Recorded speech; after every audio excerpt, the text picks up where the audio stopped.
نحمده ونصلي على رسوله الكريم اما بعد فاعوذ بالله من الشيطان الرجيم بسم الله الرحمن الرحيم يا ايها الذين امنوا قوا انفسكم واهليكم نارا صدق الله العظيم وقال النبي صلى الله عليه وسلم كلكم راع وكلكم مسؤول عن رعيته او كما قال عليه الصلاة والسلام۔ قرآن کی نسبت سے، دین اور ایمان کی نسبت سے ہم لوگوں کو یہاں پر جمع فرمایا۔ ہم لوگ یہ ہرگز نہ سوچیں کہ ہم صرف ایک بچے کے لیے یہاں پر حاضر ہوئے ہیں، بلکہ یہ سوچیں کہ ہم اپنی ایک نسل کے لیے یہاں پر حاضر ہوئے، کیونکہ ہمارے بزرگان دین فرمایا کرتے تھے مرد اگر دیندار بنتا ہے دین گھر کی دہلیز تک پہنچتا ہے، عورت اگر دیندار بنتی ہے دین گھر کے اندر پہنچتا ہے، لیکن جب بچہ دیندار بنتا ہے تو دین خاندانوں تک پہنچتا ہے، نسلوں تک پہنچتا ہے۔ اس لیے ماشاءاللہ آج بچوں نے جو ہمارا پروگرام پیش کیا قابل دید بھی تھا اور قابل داد بھی تھا، دیکھنے کے بھی قابل تھا اور تعریف کے بھی لائق تھا۔ اور ماشاءاللہ کیوں نہ ہو، جب ایسے مخلص اساتذہ کرام کی محنت ہو، ایسے مخلص ذمہ داران یہاں پر موجود ہو مسجد میں، تو پروگرام کامیاب کیوں نہ ہو۔ لیکن افسوس کی ایک بات، جہاں مجھے خوشی بھی ملی ساتھ ہی ساتھ ایک غم بھی مجھے حاصل ہوا، وہ یہ تھا کہ جو پروگرام ہوا اور اس کو دیکھنے کے لیے جو مجمع یہاں پر حاضر ہے وہ اس لائق نہیں ہے، اور تھوڑا زیادہ ہونا چاہیے تھا۔ میں کبھی کبھی سوچتا ہوں پتہ نہیں ہمارے مسلمانوں کو اللہ رسول سے، دینی مجلس سے، دینی جلسوں سے کیا چڑ ہے، کیا نفرت ہے کہ جب جلسوں کی باری آتی ہے، خصوصاً بچوں کے جلسے کی باری آتی ہے تو ہم لوگ کم تعداد میں پہنچتے ہیں، ہماری کوانٹٹی کم ہو جاتی ہے، لیکن جب اپنے جلسوں کی باری آتی ہے، سیرت کا جلسہ ہو، اصلاح معاشرہ کا جلسہ ہو، اس وقت ماشاءاللہ پوری مسجد فل ہو جاتی ہے۔ میں ایک بات بولوں گا، آپ برا نہ ماننا، اگر اس دینی مجلس، دینی جلسے کی جگہ اسکول کا کوئی ڈانس پروگرام ہوتا تو کتنے لوگ ہوتے؟ ڈانس پروگرام، وہ بھی سیٹرڈے سنڈے نہیں، ویکینڈ میں نہیں، ورکنگ ڈے میں۔ سچی بول رہا ہوں، باپ ہے نا اپنی نوکری چھوڑ دیتا، حاضر ہوتا ہوں، چلو بھائی دیکھتے ہیں، بچہ ٹھمکے لگا کر جہنم جانے کی ٹکٹ ریزرویشن کر رہا ہے، چلو جا کر دیکھتے ہیں۔ بڑا افسوس ہوتا۔ ماشاءاللہ بچے جو پروگرام پیش کر رہے تھے، دینی پروگرام جب پیش کرتے نا، آپ دیکھیے، آپ نے نوٹ کیا ہوگا ان کے چہرے پر ایک عجیب سی معصومیت ٹپکنے لگتی ہے۔ وہی جب بچہ ڈانس کرنے لگتا ہے نا، وہ معصومیت کا نام اور نشان دور دور تک نظر نہیں آتا، سمجھ گئے؟ جب بچہ ڈانس کرتا ہے تو سیٹی مارنے کا دل کرتا ہے، لیکن جب بچہ دینی پروگرام پیش کرتا ہے تو دل سے دعائیں نکلتی ہیں، سمجھے؟ جب بچہ ڈانس کرتا ہے تو پیسہ اڑانے کا دل کرتا ہے، جب بچہ دینی پروگرام پیش کرتا ہے تو صدر محترم نے کس طرح عزت اور احترام کے ساتھ پیسے دیے۔ وہاں ڈانس میں جھک کر اٹھانا پڑتا ہے، یہاں پیسہ خود بخود آ رہا ہے جیب تک۔ پتا چلا کہ وہ ذلت والی چیز ہے، یہ عزت والی چیز ہے، اور ہم لوگوں کو، مسلمانوں کو عزت راس نہیں آتی، یہ پکی بات، جس کی وجہ سے آج ہماری پوری دنیا کے اندر مسلمان قدم قدم پر ٹھوکر کھا رہے ہیں۔ ارے ہم اللہ کو عزت دیں گے، قرآن کو عزت دیں گے، تب اللہ ہمیں عزت دیں گے نا۔ انگلش کی ایک کہاوت ہے، انگلش میں ایک محاورہ ہے، گیو ریسپیکٹ ٹیک ریسپیکٹ، عزت دو گے عزت ملے گی۔ قرآن کی مجلسوں کو، قرآن والوں کو عزت دو گے، اللہ دنیا بھر کی عزت تمہاری جھولی میں ڈال دے گا۔ اگر تم نے قرآن کو عزت نہیں دی نا، قرآن والوں کو عزت نہیں دی نا، قرآنی تعلیم حاصل کرنے والے بچوں کو اگر آپ نے عزت نہیں دی، تو پھر عزت کے بارے میں سپنا بھی مت دیکھنا، خواب و خیال میں بھی مت سوچنا کہ عزت ہم لوگوں کو ملے گی۔ اس لیے میری ایک گزارش ہے بھائی، جب بھی بچوں کے پروگرام ہو، یہ سوچ کر آئیں کہ صرف میں اپنے بچے کو دیندار بنانے کے لیے نہیں، اپنی نسل کو دیندار بنانے کے لیے آ رہا ہوں، اپنے پورے خاندان کو دیندار بنانے کے لیے یہاں پر آ رہا ہوں، کیونکہ بچہ دیندار بنتا ہے، دین خاندانوں تک پہنچتا ہے۔ اور اللہ تعالیٰ نے مسلمانوں کو جو ہمدرد بنایا ہے، خود غرض نہیں بنایا، سیلفش نہیں بنایا۔ ہمدرد کیوں بنایا؟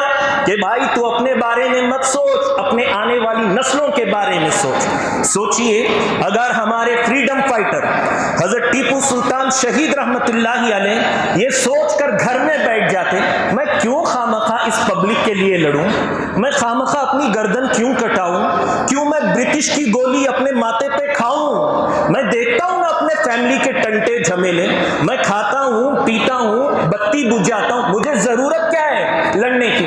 اگر یہ سوچتے تو سچ بول رہا ہوں آج ہم لوگ انگریزوں کے جوتے پالش کر رہے ہوتے۔ ہم لوگ ہیں نا، اللہ تعالیٰ نے ہم لوگوں کو بھیجا ہے آنے والی نسلوں کی فکر کرنے کے لیے، تاکہ ہم آنے والی نسلوں کو دین دے چکے، ایمان دے سکے، اسلام دے سکے۔ مجھے ایک واقعہ یاد آیا، ہارون رشید ایک بادشاہ گزرے، ان کو ایک مرتبہ شکار کی سوچی، شکار کے لیے چلے، تھوڑا مرد حضرات کو میں زحمت دینا چاہوں گا تھوڑا سامنے آ جائیں، جو معذور ہے دیوار کا ٹیک ضروری ہے وہ وہیں پر بیٹھے رہیں بزرگ حضرات، البتہ جو جوان ابھی سے ٹیک لینے کے عادی ہو رہے ہیں میں ان سے گزارش کرتا ہوں سامنے آ جائیں، اپنے دم پر بیٹھنے کی کوشش کریں، اپنے بل بوتے پر بیٹھنے کی کوشش کریں۔ ہارون رشید بادشاہ شکار کے لیے چلے، ساتھ میں سپاہی وزیر سب لوگ تھے۔ بیچ راستے میں ہارون رشید بادشاہ نے دیکھا ایک کھیت کے اندر 100 سال کا بڈھا، جس کی کنڈیشن جو ہے بڑی کریٹیکل تھی، لاسٹ سٹیج پہ تھا۔ دیکھنے والے کو لگتا تھا یہ بڈھا 2-3 دن بھی نہیں جیے گا، یہ اب تب میں ہے ٹپکنے والا ہے، کبھی بھی مر سکتا ہے یہ بڈھا۔ وہ دیکھا بڈھے کو، وہ بڈھا جو ہے چھوٹا سا پھل کا پودا بیر رہا تھا، پھل کا جھاڑ، آم کا جام کا پتہ نہیں، پیر رہا تھا، بو رہا تھا۔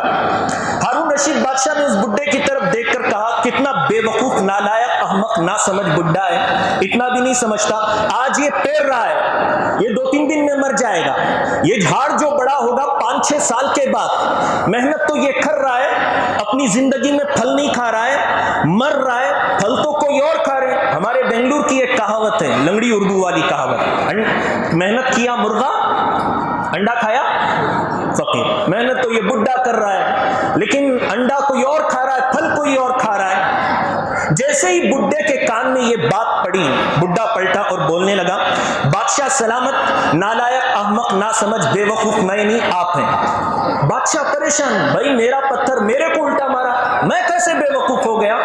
تو بنا پھل کھائے دنیا سے نکل رہا ہے، آنے والے پھل کھا رہے ہیں، جنریشن پھل کھا رہی ہے، تو میں کیسے بے وقوف ہو گیا؟ تو بڈھا نے ایک عجیب بات کہی، اس نے کہا بادشاہ سلامت، اگر آپ کی یہ سوچ اور سمجھ سارے انسانوں کو مل جاتی تو آج ہمیں کھانے کے لیے غلہ اناج نہیں ملتا، ہمارے باپ دادا سب کچھ کھا کر نکل لیتے یا شیخ اپنی دیکھ بول کر، ہمارے لیے کیا چھوڑتے، کیا سٹاک رہتا ہمارے پاس کھانے کے لیے، سب کھا کر نکل لیتے۔ ہارون رشید کا اصول تھا اگر کسی کی بات اس کو پسند آ جاتی اس کو 10,000 اشرفیاں دیتے تھے۔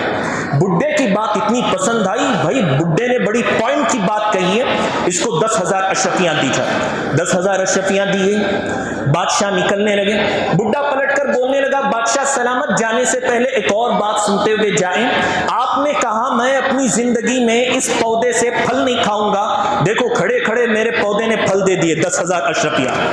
بادشاہ اور خوش، واہ کیا بات کرتا ہے یار، اس کو 10,000 اشرفیاں اور دی جائے۔ کتنی ہوئی؟ 20,000 اشرفیاں ہو گئی۔ نکلنے لگے، بڈھا پلٹ کر بولنے لگا بادشاہ سلامت، جانے سے پہلے ایک اور بات سنتے ہوئے جائیں، آپ نے دیکھا ہوگا ہر آدمی کا درخت اور جھاڑ سال میں ایک بار سیزن اور موسم آتا ہے تو پھل دیتا ہے، میرے چھوٹے سے پودے نے کھڑے کھڑے 2 مرتبہ پھل دے دیے۔ بادشاہ نے کہا پوائنٹ ٹو بی نوٹڈ، اس کو 10,000 اشرفیاں اور دی جائے، اور وزیر کے کان میں بولنے لگا دیکھو بھائی چپ چاپ رستہ ناپ لو، بڈھا بڑا چالاک ہے، بھکاری بنا کے دم لے گا۔ اس واقعے سے ہم لوگوں کو ایک سبق ملتا ہے، ہم جو چیز چھوڑیں گے وہ ہماری آنے والی نسلوں کو ضرور ملے گی۔ آج ہم مر رہے ہیں، مرنے سے پہلے وصیت کر کے جا رہے ہیں، مال چھوڑ کر گئے بچہ مالدار بن گیا، جاگیر چھوڑ کر گئے بچہ جاگیردار بن گیا، زمین چھوڑ کر گئے بچہ زمیندار بن گیا، دنیا چھوڑ کر گئے بچہ دنیا دار بن گیا، اگر تھوڑا سا دین بھی چھوڑ کر چلے جائیں گے بچہ دیندار بھی بن جائے گا۔ اسی لیے بھائی اس واقعے سے یہ سبق لو، تم پھل فروٹ چھوڑ کر جا رہے ہو نا، آپ کی آنے والی نسلیں کھائیں گی۔ جو چھوڑ کر جاؤ گے وہ ان بچوں کو ملے گا، ہم نے چھوڑا ہی نہیں تو پھر کیا ملے گا ان بچوں کو؟ ارے ہماری قبروں پر پڑھ کر کوئی دم کرنے والا باقی نہیں رہے گا، سب کے سب جتنی نسل آئے گی لعنت کرے گی۔ چاہیے تو یہ تھا کہ میرے ماں باپ مجھے مسلمان بناتے، ربنا آتیہم ضعفین من العذاب، اے اللہ مجھے سنگل عذاب دو تو میرے ماں باپ کو ڈبل عذاب دو۔ وہ اس لائق ہیں، انہوں نے مجھے محمد عربی کا سچا غلام نہیں بنایا، انہوں نے مجھے ایک اللہ کی عبادت کرنے والا ان لوگوں نے نہیں بنایا۔ اس لیے جتنی محنت کرنی ہے، جتنی فکر کرنی ہے، اسی بچپن میں کر لو۔ یہ ابھی چنگاری کی طرح ہے، اس چنگاری کو بجھانے کے لیے آپ کو فائر بریگیڈ کو فون کرنے کی ضرورت نہیں، ایک ڈرم پانی کی ضرورت نہیں، ایک کپ پانی کی بھی ضرورت نہیں ہے، ایک قطرہ ڈالو چنگاری ختم۔ آپ نے چھوڑ دیا، ارے کل دیکھیں گے، 15 سال کے بعد پڑھائیں گے، یہ چنگاری شعلہ بنے گی، شعلے سے آگ بن جائے گی، آپ کے پورے کھیت کو، پورے گھر کو جلا کر راکھ کر کے رکھ دے گی۔ پانی سر سے اوپر ہو چکا ہوگا، اب جتنا بھی چاہے ہاتھ پیر مارو، چڑیا چگ گئی کھیت، اب پچھتائے تو کا ہوت۔ بھوجپوری کا ایک شعر ہے، اب پچھتائے تو کا ہوت، جب چڑیا چگ گئی کھیت، سمجھے؟ اس کے بعد کچھ فائدہ نہیں ہونے والا، جتنا کرنا ہے ابھی کر لو۔ ایک مرتبہ ایک صاحب بقرہ عید کا جانور خریدنے کے لیے گئے، بیچ راستے میں مولوی صاحب مل گئے۔ مولوی صاحب پوچھنے لگے بھائی صاحب کہاں جا رہے ہیں؟ وہ صاحب بولنے لگے حضرت بقرہ عید آ رہی ہے، جانور خریدنے کے لیے جا رہا ہوں۔ مولوی صاحب نے کہا دیکھو بھائی ہمارے نبی کی سنت ہے، نبی کا طریقہ ہے، کسی کام کا ارادہ کرتے تو انشاءاللہ بولتے تھے، تم بھی انشاءاللہ بولو۔ تو وہ صاحب بولنے لگے حضرت میرے پاس پے ٹی ایم موجود، اے ٹی ایم موجود، کے ٹی ایم موجود، پیسہ موجود، مجھے انشاءاللہ بولنے کی کیا ضرورت، میں نہیں بولتا انشاءاللہ۔ چل دیے، جا کر جانور خرید لیا، جیب میں ہاتھ ڈالا تو پیسے کی تھیلی غائب، کسی چور نے مار لی بیچ راستے میں۔ اتنا ڈپریشن میں گئے وہ، دماغ کو ایسا جھٹکا لگا، ایسا شوق لگا، پاگل ہو گئے۔ اور پاگل کیوں ہوئے؟ انشاءاللہ نہیں بولنے کی وجہ سے۔ اور آدمی جس کی بنا پر پاگل ہوتا ہے اس چیز کا تذکرہ زیادہ کرتا ہے، سمجھے؟ اب یہ انشاءاللہ نہیں بولنے کی وجہ سے پاگل ہوئے۔ 2-3 دن کے بعد مولوی صاحب ملے، پوچھے بھائی صاحب جانور خرید لیا؟ اب وہ بھائی صاحب بول رہے ہیں مولوی صاحب انشاءاللہ، میں انشاءاللہ بازار انشاءاللہ جا رہا تھا، انشاءاللہ رستے میں انشاءاللہ چور نے انشاءاللہ تھیلی انشاءاللہ مار لی انشاءاللہ۔ مولوی صاحب نے بڑا اچھا جواب دیا۔ مولوی صاحب بولنے لگے بھائی اگر وقت پر ایک بار انشاءاللہ بولتے نا، آج 1000 بار انشاءاللہ بولنے کی ضرورت نہیں پڑتی۔ اگر آج ہم لوگوں نے اپنے بچوں کو دیندار بنا دیا، ان کے بڑے ہونے کے بعد ان کے تھپڑ کھانے کی ضرورت نہیں پڑے گی، ان کے لات اور مکے کھانے کی ضرورت نہیں پڑے گی، آپ کو old age home, retired home, بزرگوں کے گھروں میں جا کر زندگی گزارنے کی ضرورت نہیں پڑے گی۔ جتنا جو کچھ بنانا ہے اسی عمر میں بنا لو، آگے بنانے کے بارے میں مت سوچو، آپ بنا نہیں سکتے۔ آپ کو معلوم ہے اگر ہم لوگوں نے ان بچوں پر دین کی محنت نہیں کی تو یہ دین پر کتنا بڑا وبال بنیں گے۔ یہ اس مسجد کو بھی مندر بنانے کے لیے پیچھے نہیں ہٹیں گے، معلوم ہے؟ یہ مدرسوں کو گرانے میں پیچھے نہیں ہٹیں گے، یہ اسلام کو ختم کرنے میں پیچھے نہیں ہٹیں گے۔ میں تاریخ دکھاتا ہوں ہمارے ہندوستان کے اندر کئی ایسے افراد، حضرت اذان کا ٹائم ہے، اذان دے دیں 2 منٹ، جو کچھ بنانا ہے ابھی بنانا۔ ہمارے ہندوستان کے اندر غالباً کرناٹک میں ہی ایک چیف جسٹس آئے تھے، ان کا نام تھا محمد ہدایت اللہ، نام سنا ہوگا یا انٹرنیٹ میں ٹائپ کرو آپ کو تصویر بھی آ جائے گی سامنے، آنکھوں کے سامنے۔ چیف جسٹس محمد ہدایت اللہ وہ ایسے تھے جب پیدا ہوئے ان کے ماں باپ نے اٹھا کر سیدھے اسکول میں ڈال دیا 3-4 سال کی عمر میں، نہ بسم اللہ، نہ اعوذ باللہ، نہ لا الہ الا اللہ، کچھ نہیں، سیدھے وہی LKG UKG پاؤ کے جی SLC اسی چیز میں لگا دیا۔ جب گریجویٹ ہونے کے لیے گئے وہاں پر ان کو کالج میں ایک لڑکی پسند آئی جس کا نام تھا پشپا، اور پشپا کس کا نام ہے؟ مسلمان کا غیر مسلمان؟ غیر مسلم کا نام، اس کے ساتھ شادی کر لی، ساری زندگی گزاری. جب مرنے کا ٹائم آیا تو چیف جسٹس محمد ہدایت اللہ اپنے دوستوں کو جمع کر کے بولتے ہیں میرے یاروں میرے مرنے کے بعد مجھے کفن نہیں پہنانا، مجھے دفن نہیں کرنا، میرا انتم سنسکار کرنا، مجھے جلانا، جلانے کے بعد جو ہڈیاں اور استھیاں بچ جائے اسے پاک پوتر پانی میں بہا دینا. کون بول رہا ہے؟ مسلمان غیر مسلمان؟ چیف جسٹس محمد ہدایت اللہ. عذاب ہو جانے تھے. اسلام نے ہر ٹائم کے لیے ایک کام رکھا ہے اور ہر کام کے لیے ایک ٹائم رکھا ہے، وہ ہو جانا چاہیے.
جی میں کہہ رہا تھا چیف جسٹس محمد ہدایت اللہ، ان کا یہ واقعہ کہ انہوں نے وصیت کی تھی کہ مجھے جلا دینا، راکھ کر دینا اور استھیاں جو ہے پاک پوتر پانی میں بہا دینا.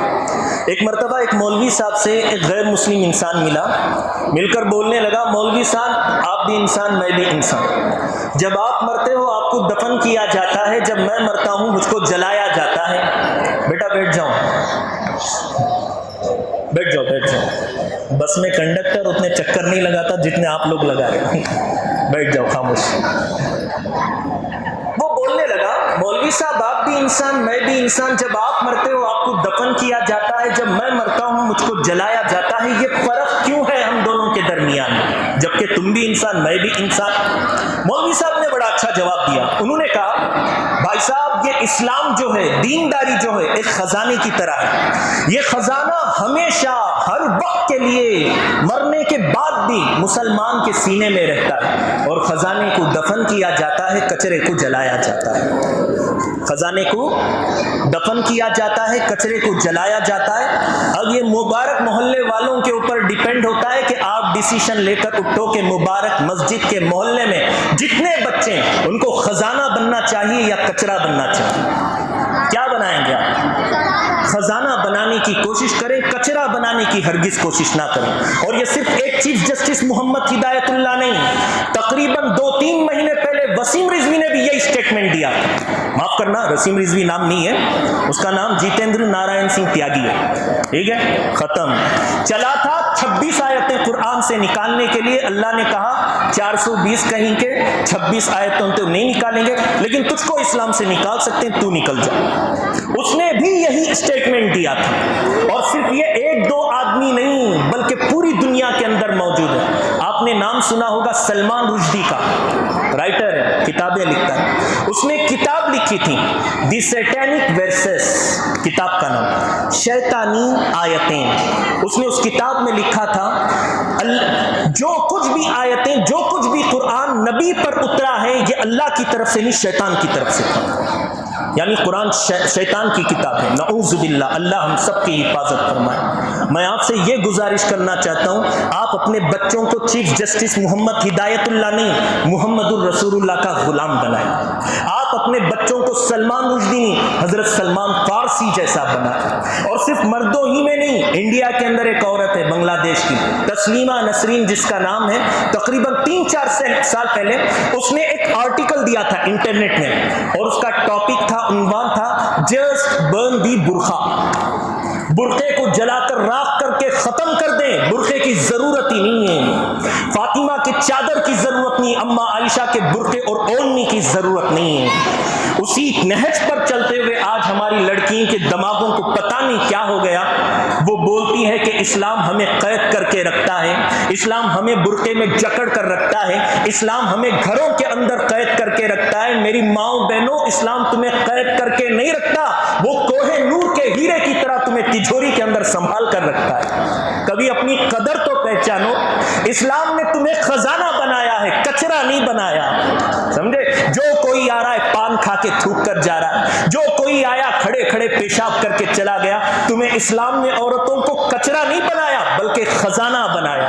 آپ نے دیکھا ہوگا کعبہ ایک معمولی سی دیواریں، ایک معمولی سا گھر ہے، جیسے پوری دنیا کے اندر گھر ہوتے ہیں، لیکن اللہ کو زیادہ پسند ہے اس لیے کالا غلاف اڑا کے رکھا ہے. قرآن ساری کتابوں میں سے ایک کتاب ہے، لیکن اللہ کو زیادہ پسند ہے اس لیے جزدانوں میں، کپڑوں میں لپیٹ کے رکھا ہے. اپنی مسلمان عورتیں بھی ساری عورتوں کی طرح ایک عام عورت ہے، لیکن اللہ کو زیادہ پسند ہے اس لیے برقعے میں چھپا کر رکھا ہے. یہ تو دیکھو کہ اللہ کو تم کتنی پسند ہو.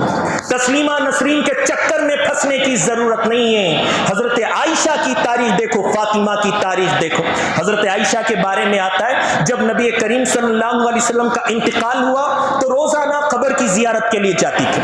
جب حضرت ابو بکر صدیق جو ان کے ابا تھے ان کا انتقال ہوا پھر بھی قبر کی زیارت کے لیے جاتی تھی. جب حضرت عمر رضی اللہ تعالی عنہ کا انتقال ہوا اور ان دونوں کے بازو میں ان کی بھی قبر بنی، حضرت عائشہ نے قبر کی زیارت چھوڑ دی. صحابہ پوچھنے لگے اما عائشہ آپ روزانہ قبر کی زیارت کے لیے جاتی تھی، اب کیوں نہیں جا رہی ہو؟ اما عائشہ فرماتی ہے محمد میرے سرتاج تھے، میرے شوہر تھے اس لیے جاتی تھی، ابو بکر صدیق میرے ابا تھے اس لیے جاتی تھی، لیکن عمر میرے لیے غیر ہے. جس طرح عمر کی زندگی میں میرا پردہ تھا، مرنے کے بعد عمر کی قبر سے بھی میرا پردہ رہے گا. یہ ہوتی ہے مسلمان عورت. سمجھنے کی کوشش کریں اسلام تمہیں کیا بنانا چاہتا ہے، ورنہ ان دنیا والوں نے، اس ویسٹرن کلچر والوں نے تو عورتوں کے جنازے نکال دیے تھے. آپ ہندوستان میں ہو، آپ سوشل سٹڈیز اٹھا کر پڑھیے، ستی نام کی رسم چلتی تھی، معلوم ہے؟ شوہر مرتا اس میں عورت کو بھی پھینک دیا جاتا تھا جل کر مرنے کے لیے.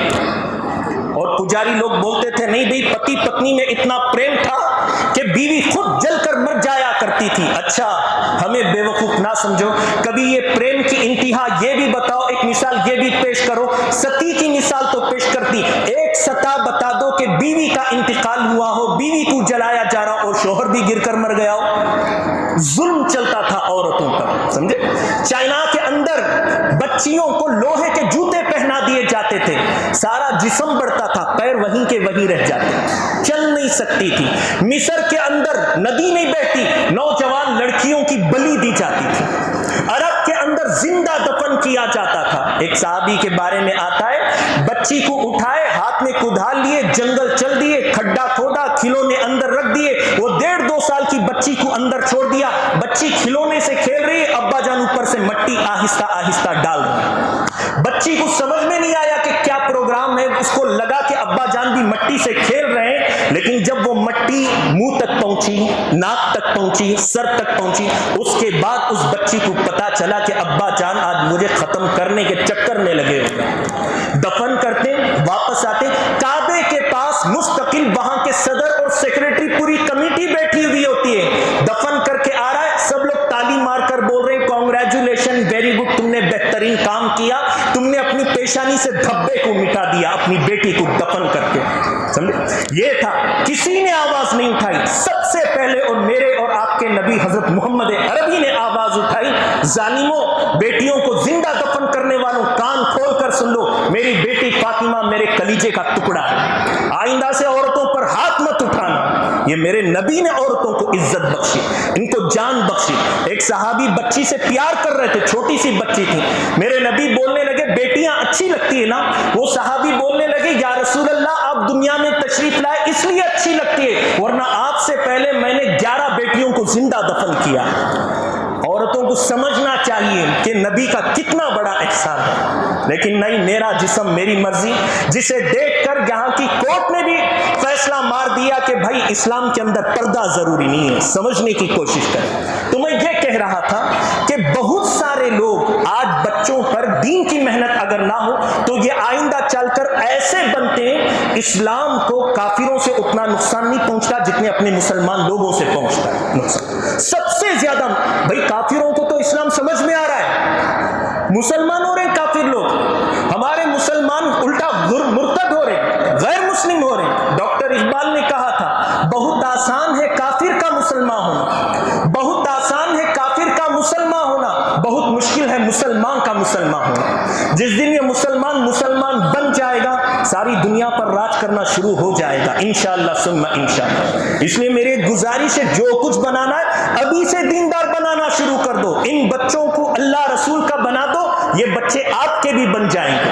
اگر آپ نے صرف انگریزی تعلیم دی، دینی تعلیم بالکل بھی نہیں دی، آپ نے اللہ رسول کا نہیں بنایا تو یہ بچے آپ کے بھی نہیں بنیں گے۔ صرف فادر ڈے کے دن پیسٹریز لے کر آئیں گے، مٹھائی لائیں گے، کھلائیں گے، 2 سیلفی لیں گے، بس ختم، ایک دن کے باپ ہو آپ، باقی دنوں میں نوکر ہو آپ۔ صرف مدر ڈے کے دن ماں ہوگی، باقی دنوں کے لیے نوکرانی ہوگی، صرف کپڑے دھونا اس کا کام ہوگا۔ اس لیے بچوں کو مسلمان بنا دیں، دیندار بنا دیں، اس کو متقی اور پرہیزگار بنا دیں، اس کو اللہ رسول کا بنا دیں، الٹا یہ ہوگا کہ یہ بچے سب سے پہلے ہمارے بن جائیں گے۔ حدیث بولتی ہے الجنت تحت اقدام الامہات، جنت ماؤں کے قدموں کے نیچے ہے، رضا ربی فی رضا الوالد، تیرا والد خوش ہوگا، باپ خوش ہوگا تو اللہ خوش ہوگا، والد ناراض ہو جائے گا تو اللہ بھی ناراض ہو جائے گا۔ یہ تعلیم آپ کو اسکولوں میں نہیں ملے گی، یہیں پر ملے گی، مکتب کے اندر ملے گی۔ حضرت عمر رضی اللہ تعالی عنہ کے پاس ایک بڈھا آیا روتے ہوئے، آ کر بولنے لگا حضرت عمر میرا بیٹا نوجوان ہے، بلاؤ، مارو، پیٹو، ہڈی پسلی ایک کرو، ریمانڈ میں لو، میری بات نہیں سنتا، کبھی کبھی تھپڑ مار دیتا ہے، مجھے گالیاں دے دیتا ہے، بلاؤ سمجھاؤ۔ حضرت عمر نے اس کے بیٹے کو بلایا، بیٹا آیا، حضرت عمر کے ہاتھ میں ایک ڈنڈا ہوتا تھا ہمیشہ، درہ، ایسے اٹھایا مارنے کے لیے، کیوں نافرمانی کرتا ہے، کیوں بات نہیں مانتا اپنے باپ کی؟ وہ لڑکا بولنے لگا عمر ایک منٹ، آپ نے صرف اے سائڈ کی کیسٹ سنی ہے، ابھی بی سائڈ کی باقی ہے، جب تک میری نہیں سنو گے فیصلہ نہیں کر سکتے، سمجھے، پہلے میری بھی سنو۔ حضرت عمر نے کہا سچی بولتا ہے تو؟ اچھا تو بول، تو کیا بولنا چاہتا ہے؟ وہ بچہ بولنے لگا کیا صرف میرے اوپر میرے والدین کا حق ہے، رائٹس ہیں، میرے والدین پر میرا کوئی حق نہیں ہے؟ حضرت عمر نے کہا بھئی تو پوائنٹ کی بات کرنے لگا، صحیح بات کرنے لگا، سب سے پہلے تو تیرا حق تیرے والدین پر بنتا ہے۔ وہ بچہ بولنے لگا وہ کیا کیا حق ہیں، کیا کیا رائٹس ہے بتاؤ۔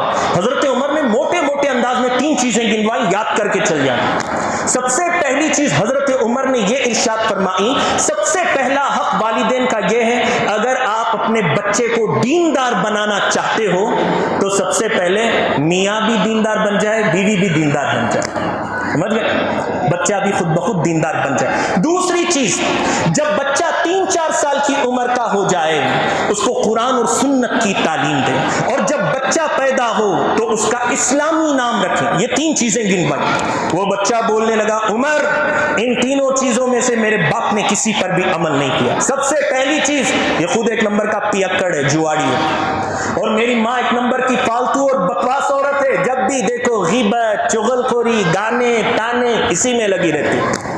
اب جب یہ دونوں ایسے ہیں تو میں کیسے دیندار بن جاؤں؟ میں کیسے طریقے کا اور ڈھنگ کا انسان بن جاؤں؟ نہیں ہوگا۔ دوسری چیز آپ نے کہا جب بچہ پیدا ہو جائے اس کا اسلامی نام رکھنا۔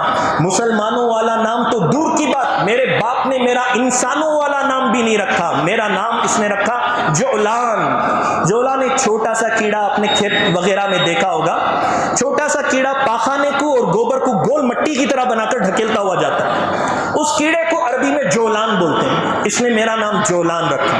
تیسری چیز آپ نے کہی 3-4 سال کی عمر ہوتے ہی، سی فار کیٹ بعد میں، پی فار پگ بعد میں، سب سے پہلے اعوذ باللہ من الشیطان الرجیم، بسم اللہ الرحمن الرحیم، قرآن اور سنت کی تعلیم دینا۔ قرآن اور سنت کی تعلیم دینا تو دور کی بات، قرآن اور سنت کس چڑیا کا نام ہے یہ تک نہیں بتایا میرے باپ نے۔ حضرت عمر کا وہ ٹیمپریچر جو بڑا، اس کے بعد جو غصہ ہوئے وہ ڈنڈا لیا، ابھی بڈھے کو مارنے لگے، مارتے مارتے بولنے لگے گلاس تو نے توڑے، بل بچے کے نام پہ پھاڑ رہا ہے، غلطی تو تیری ہے، تو اپنے بچے کو اللہ رسول کا بناتا تو تیرا بچہ تیرا بھی بنتا، تو نے اللہ رسول کا نہیں بنایا اس لیے تیرا بچہ تیرا بھی نہیں بنا، جا ابھی بھگت۔ تو یہ 3 چیزیں لے کر چلیں۔ سب سے پہلی چیز، ہم اپنے بچوں کو مکتب میں بھیج کر یہ نہ سوچیں کہ 1 گھنٹہ حضرت کے پاس پڑھ کر عبد القادر جیلانی بن کر آئے گا، نہیں، 23 گھنٹے 20 پر 3 گھنٹے آپ کے پاس ہیں، ٹی وی کے ماحول میں، موبائل کے ماحول میں، اسکول اور ٹیوشنز کے ماحول میں۔ اب بتائیے بچوں پر 20 پر 3 گھنٹے کا اثر زیادہ ہوگا یا 1 گھنٹے کا اثر زیادہ ہوگا؟ کس کا زیادہ ہوگا؟ 20 پر 3 گھنٹے کا اثر زیادہ ہوگا۔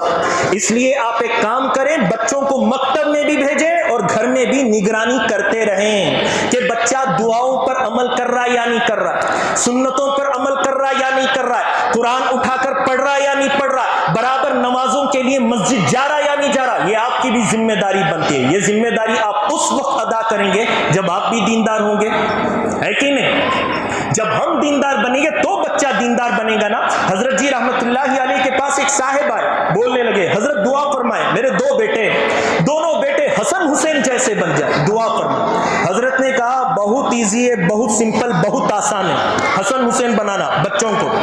وہ صاحب بولنے لگے اچھا بہت آسان ہے، کیا کھلاؤں کیا پلاؤں؟ بوسٹ، بورنویٹا، ہارلکس، جس کے کھلانے پلانے سے بچے حسن حسین بن جائیں گے۔ حضرت نے کہا پاگل آدمی، کچھ کھلانے پلانے کی ضرورت نہیں ہے، تو سب سے پہلے علی بن جا، بیوی کو فاطمہ بنا دے، بچے خود بخود حسن حسین بن جائیں گے۔ سمجھ گئے؟ اب دیکھو ہماری سوسائٹی پر نظر دوڑاؤ، ہم بالی ووڈ کے ہیرو، ہماری عورتیں ہیروئن، اب یہ پورے فلمی گھرانے میں صرف ویلن کی کمی ہے، ویلن کون بنے گا؟ ظاہر ہے، سمجھے؟ جتنے کیس ان لوگوں کے پولیس اسٹیشن کے اندر، باپ دادا نے بھی اتنے کیس نہیں کمائے۔ اس لیے بھائی بچوں کو دیندار بنانے کی کوشش کریں، سب سے پہلے آپ علی بنیں، بیوی کو فاطمہ بنائیں، بچے خود بخود حسن حسین بنیں گے، اس کے بعد آپ کا محلہ مدینہ المنورہ جیسا بن جائے گا انشاءاللہ۔ اچھا ایک اور بات، آپ جب علی بننا چاہتے ہیں تو اس کے لیے آپ کو بھی قرآن و سنت کی تعلیم حاصل کرنی پڑے گی۔ میری ایک ریکویسٹ ہے، مرد حضرات مل کر حضرت کو پکڑیں، صدر صاحب کو پکڑیں، ذمہ داران کو پکڑیں اور بولے کہ ہمارے لیے بھی انتظام کریں، ہم بھی پڑھنا چاہتے ہیں اور ہماری لیڈیز بھی پڑھنا چاہتی ہے، ان کے لیے بھی انتظام کریں۔ داون گرے کا ایک واقعہ بتاتا ہوں۔ داون گرے میں میاں بیوی نے خون پسینہ ایک کر کے بچے کو انجینئر بنایا، بچے کی شادی ہوئی، وہ شادی کر کے دوسری جگہ سیٹل ہو گیا، ماں باپ کو چھوڑ دیا، دونوں بڈھے ہو گئے، باپ آخری سانسیں گن رہا تھا، بستر پر لیٹا ہوا ہے، آخری سانسیں چل رہی ہیں، وہ اپنی بڈھی بیگم سے بول رہا ہے کہ بیگم وہ مسلمان لوگ مرنے سے پہلے کچھ پڑھتے ہیں نا، وہ مجھے پڑھا دو، میں پڑھ کر مر جاؤں گا، کم از کم اللہ رسول کو منہ تو دکھانے کے لائق رہوں گا۔ سمجھے؟ اس کو یہ بھی نہیں معلوم کہ اس کو کلمہ بولتے ہیں۔ وہ بڈھی بولتی ہے، جواب دیتی ہے میرے سرتاج وہ کیا پڑھتے ہیں میرے کو بھی نہیں معلوم۔ اللہ کیا گزری ہوگی اس وقت دلوں پر۔ ہاں وہ بڈھا بول رہا ہے جا باہر کوئی ساتھی ملے گا، مسلمان ملے گا، نماز کو جانے والا، منت سماجت کر پکڑ کر لا، وہ پڑھا دے گا، پڑھ کر مر جاؤں گا، کم از کم اللہ رسول کو تو منہ دکھاؤ۔ وہ پکڑ کر لائی، لانے تک اس نے دم توڑ دیا۔ سمجھے بھائی؟ اس کا جواب کس کو دینا پڑے گا؟ ہم سب لوگوں کو. آپ ماشاءاللہ اپنے دوستوں کو تھیٹر لے کر جا رہے ہیں, کبھی کبھی اسٹیڈیم لے کر چلے جاتے ہیں, بھائی کبھی پکڑ کر قرآن پڑھنے کے لیے مسجد بھی لایا کرو. اگر وہ ایسی بے دین والی موت مر جائے گا, بددینی والی موت, دین بیزارگی والی موت مر جائے گا, اس کی پکڑ آپ سے بھی ہوگی. بھائی تو دوست تھا, تو اکیلا جنت جانے والا خود غرض اور سیلفش انسان بن گیا, تو اپنے دوست کو نہیں لے جا سکتا تھا. اس لیے اپنے سارے ساتھیوں کو پکڑ کر لانے کی کوشش کریں. مستورات جو بیٹھی ہوئے, ان سے بھی گزارش کرتا ہوں, جتنی مستورات آپ سے کانٹیکٹ میں ہیں, آپ ماشاءاللہ پاکستانی سیریل کی باتیں کرتی ہوں گی, ٹیلی ویژن اور فلموں کی باتیں کرتی ہوگی, ساتھ ساتھ تھوڑا سا دین کی بھی بات کر کے ان کو یہاں لایا کریں, تاکہ ہماری عورتوں کا طبقہ حضرت فاطمہ جیسا بن جائے, اور ہمارے مردوں کا طبقہ حضرت علی جیسا بن جائے, اور ہمارے بچوں کا طبقہ حسن حسین جیسا بن جائے, ہمارا پورا ہندوستان حجاز کی طرح بن جائے, مکہ المکرمہ اور مدینہ المنورہ کی طرح بن جائے. تو یہ آپ کی ذمہ داری بنتی ہے. دوسری چیز, بچہ پیدا ہو جائے اس کے اسلامی نام رکھا کریں. آج اس چیز کی بہت کمی ہے, بہت زیادہ کمی ہے. ہم لوگ کیا کرتے ہیں, بچہ پیدا ہونے والا ہوتا ہے, گوگل میں انگلی اٹکائے ہوئے, جیسے ہی بچہ پیدا ہوگا یا بچی پیدا ہوگی, انشل کے حساب سے نام ڈھونڈیں گے, بیبیز چائلڈ نیم, فیمیل نیم, میل نیم. نہیں بھائی, ٹھیک نہیں ہے. آج کل انشل کے چکر میں, نایاب ناموں کے, اینٹک اور یونک ناموں کے چکر میں ہم لوگوں نے عیسائیوں کے نام رکھ دیے بچیوں کے. سمرن نام سنا ہے اسلامی تاریخ میں آپ نے کبھی؟ سمرن. ہم نے مسلمان بچیوں کے نام دیکھے. سوزین کرسچن لوگوں کے نام ہیں, ہم نے مسلمان بچیوں کے نام سنے. سمجھے؟ اور کیا کرتے ہمارے لوگ, انشل.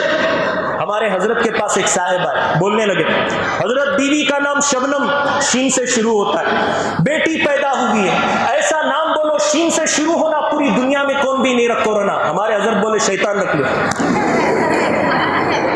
شین سے بھی شروع ہوتا ہے, پوری دنیا میں آج تک کسی نے بھی نہیں رکھا. ایسے انشل کے چکر میں نہ پڑے. بھائی بتاؤ, آپ کو زینب نام پسند نہیں, رقیہ ام کلثوم نام پسند نہیں, اپنے بیٹوں کے لیے عبد القادر جیلانی نام پسند نہیں, طلحہ زبیر پسند نہیں, نظام الدین اولیاء پسند نہیں, جنید بغدادی پسند نہیں, صابر کلیری پسند نہیں, آپ لوگوں کو معین الدین چشتی پسند نہیں. بھائی ولیوں کے نام رکھو, بچے ولی جیسے بنیں گے. ہیرو کے نام رکھو گے, یہ آپ کو ویلن سمجھ کر مارے گا, آپ کو سمجھے, گھر سے باہر نکالے گا.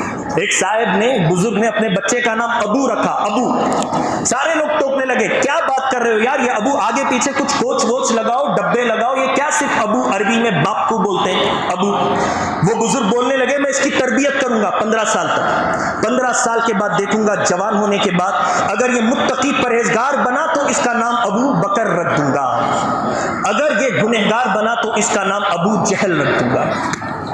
بچوں کے اوپر نام کے اثرات ہوتے ہیں, اس لیے نام سوچ سمجھ کر رکھا کریں, اچھے معنی والے نام رکھا کریں. حضرت علی رضی اللہ تعالیٰ عنہ کو جب حسن پیدا ہوئے نا, حسن, حضرت علی نے نام رکھا حرب, جنگ.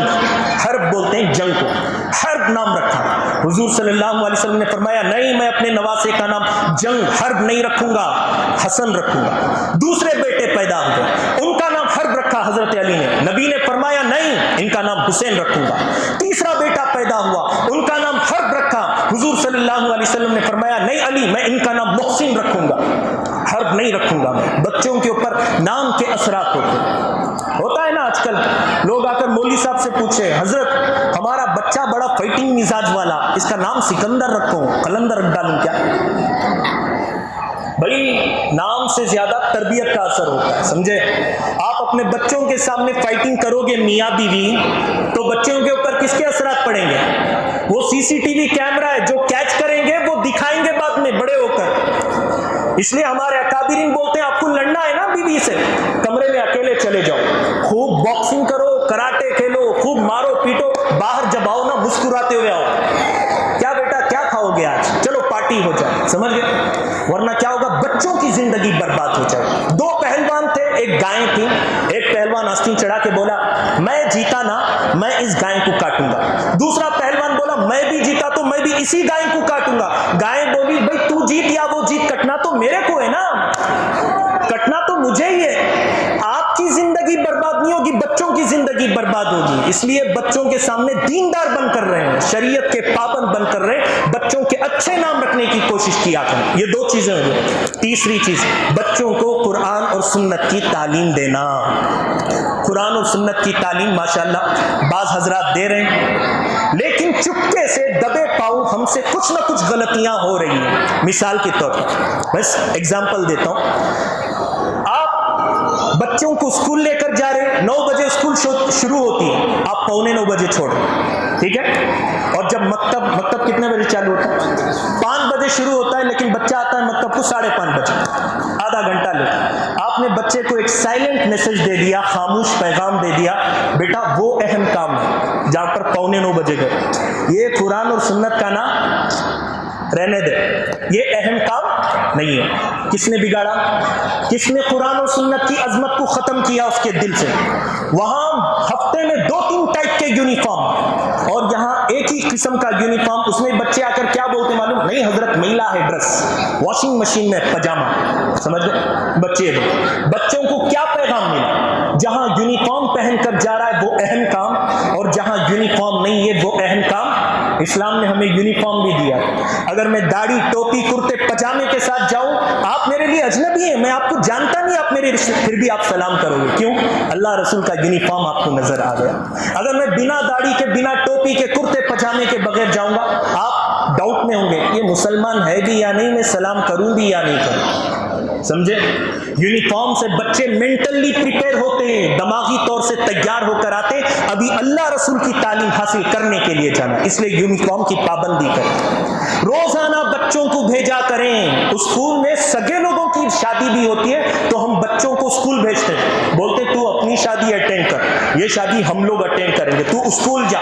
لیکن مکتب کے سلسلے میں سگے رشتہ داروں کی شادی نہیں, پڑوسی کی بھتیجی کی, نانی کی, نواسی کی بیٹی کی شادی ہوتی ہے, حضرت سگے رشتہ داروں کی شادی. نہیں گئے مہا بھارت چھڑ جاتی ہے, غصہ ہو جاتی ہے. اور جو لے کر گئے ہلدی کے لیے, ہلدی, مرچی, جلوہ, 5-6 دن کی چھٹی.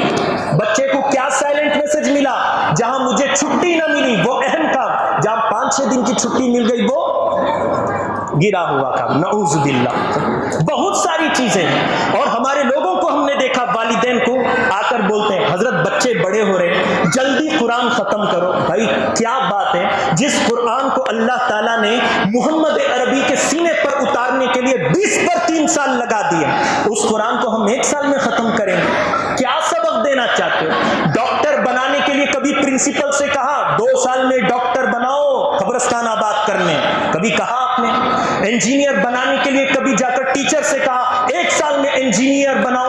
نہیں, وہاں 20 سال دینے کے لیے موجود. جس زندگی کو رب نے دی اس رب کو دینے کے لیے ہمارے پاس 5 سال بھی نہیں ہے, کچھ نہیں ہے. وہاں پر لاکھوں کا ڈونیشن, یہاں پر ہزاروں روپے کی فیس بھی نہیں دے سکتے ہم لوگ. کیبل کنیکشن کے لیے 300 روپیہ آسانی سے نکل جاتا ہے, لیکن اللہ رسول کی تعلیم کے لیے جب حضرت فیس مانگتے ہیں بولتے ہیں نہیں حضرت, لاک ڈاؤن چلا نا, کڑکی آ گئی, قحط پڑ گیا ہمارے جیبوں کے اندر, نہیں بھائی نہیں چلے گا. یہاں پر آپ نے اس کی ویلیو گھٹا دی قرآن اور سنت کی. اور جیسا مجمع ڈانس پروگرام میں ہوتا ہے ویسا مجمع یہاں پر نہیں ہے. آپ نے سائلنٹ میسج دے دیا بچوں کو, بیٹا وہ اہم کام تھا, اس لیے ہم ایڈمٹ ہونے والے دادا جی کو بھی ڈسچارج کر کے لائے تھے, اور یہ اہم کام نہیں ہے, اس لیے ہم خود بھی نہیں آئے. ہم نے قرآن اور سنت کی عظمت کو گھٹایا بچوں کے دلوں سے. ہم اپنے بچوں کو کافر بنا رہے ہیں, ہم اپنے بچوں کو وسیم رضوی بنا رہے ہیں, ہم اپنے بچوں کو تسلیمہ نسرین بنا رہے ہیں. ہم دوسروں کو کیا دوش دیں گے بھائی؟ یہاں سے چل رہا ہے کام, اپنے مسلمانوں سے ہی چل رہا ہے کام. اور ایک بات کہہ دوں, آپ دیکھ لو جب اسکول میں جاتے ہیں کچھ بھی ڈیمانڈ ہوتی ہے پرنسپل کی طرف سے, ہمارے حضرات ایسے کھڑے ہوتے ہیں ماں باپ, ٹھیک ہے سر, قبول ہے سر, منظور ہے سر, الحمدللہ میں نے قبول ہے سر. سب بھائی بیوی کو اتنے اچھے سے قبول نہیں کیا تھا تو نے, جتنے کنڈیشنز تو پرنسپل کے قبول کرتا جا رہا ہے. اور یہاں حضرت کے پاس, حضرت عقل نہیں, آپ کو صبر نہیں ہے, بار بار فون کرنے کی ضرورت کیا ہے؟ بچے کو واپس کیوں بھیج رہے ہو؟ ہاں, یہ بار بار آپ کی یہ طلب کیوں ہے, یہ ڈیمانڈ کیوں ہے, کیا ہے آپ کے نخرے؟ یہ حضرت میں نے شروع میں کہا نا, قرآن اور قرآن والوں کو عزت دو، عزت ملے گی. سمجھے؟ علماء کرام کو، اساتذہ کرام کو. آج آپ کے بچوں نے جو کھڑے ہو کر مظاہرہ پیش کیا نا، جو پرفارمنس دکھایا ہے، یہ انہی لوگوں کی بدولت ہے. معلوم؟ آپ کے بچے ہمت کے ساتھ، وہ بھی مسجد میں کھڑے ہو کر. آپ کبھی کھڑے ہو کر بتاؤ، کچھ کر کے بتاؤ، کوئی سنت سنا کر دکھاؤ. یہ اساتذہ کرام کی برکت ہے، یہ ذمہ داران کی برکت ہے. ان کی قدر کرو، اللہ آپ کی قدر کرے گا. ان کی ناقدری کرو گے، اللہ آپ کو بھی ذلیل و رسوا کر دے گا. تو یہ حضرت عمر کی 3 نصیحتیں تھیں. سب سے پہلی چیز، بچے کو دیندار بنانے کے لیے ہمیں بھی مسلمان بننا پڑے گا، ہمیں بھی دیندار بننا پڑے گا. دوسری چیز، بچوں کے اسلامی نام رکھے جائیں. تیسری چیز، بچوں کو قرآن اور سنت کی تعلیم دی جائے. اگر ہم لوگوں نے یہ کام نہیں کیے، بچہ اسکول میں پڑھ کر ڈاکٹر تو بنے گا، لیکن ڈاکو سے بھی خطرناک ڈاکٹر بنے گا. وہ لائر نہیں بنے گا، وہ لائر بنے گا، جھوٹا بنے گا. اس لیے کوشش کرو، اسکول بھی ضرور پڑھائیں گے، مدرسے میں بھیج کر اس کو صرف ڈاکٹر نہیں، مسلمان ڈاکٹر بنائیں گے، مسلمان انجینئر بنائیں گے، مسلمان لائر بنائیں گے. جو کچھ بھی بنائیں گے، لیکن سب سے پہلے اس کو مسلمان بنائیں گے. اگر ہم لوگوں نے ان بچوں کو مسلمان نہیں بنایا تو اس بڈھے کے بیٹے نے کیا کہا، اور کہنے کے بعد حضرت عمر نے کیا کیا؟ بیٹے کو نہیں مارا، بڈھے پر ڈنڈے برسائے. اسی طرح اگر ہم نے اپنی نسلوں کو دیندار نہیں بنایا، قیامت کے دن اللہ بچوں کو چھوڑ کر ہم پر عذاب نازل فرمائے. دعا کریں جو کچھ بھی باتیں نکلی ہیں، اللہ ان تمام باتوں پر ہمیں سننے سنانے سے زیادہ عمل کی توفیق دے. آمین ثم آمین. وما علینا الا البلاغ.